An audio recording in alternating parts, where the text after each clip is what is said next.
I fooled my entire family into believing that I was graduating college. When I was a teenager, my father passed away. That same year, my sibling moved away to college and my mother began dating somebody new. This was extremely hard for me as a child, and I recall feeling completely alone. My mother began inviting her boyfriend to sleep over at our home, and I told her that I wasn't ready for this, so she decided to start sleeping over at his place. I was left completely alone. I remember my mom would drop off a few frozen meals a week and then go back to her boyfriend's place. I lost a significant amount of weight from not eating properly, and I collapsed one day at school. My aunt picked me up from school and asked me what was going on, and that was when I confessed everything to her. My aunt and uncle had a very stern talk with my mom. My mom yelled at me and told me that I wasn't allowed to tell anybody about what was going on at home. She would blame me and tell me that the reason our extended family doesn't like her anymore is because I told them what was going on.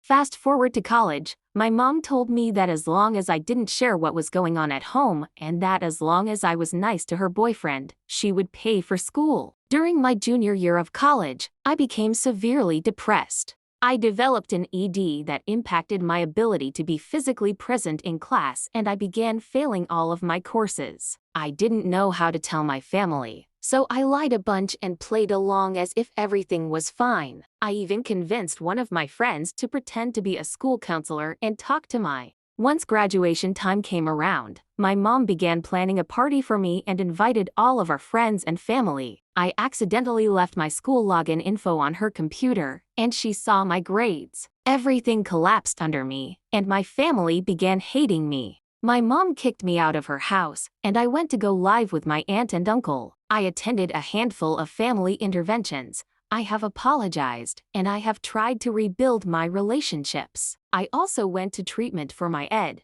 It has been 7 years since this happened, but it still haunts me every day. My family doesn't let me forget it, but I am trying my best to move on.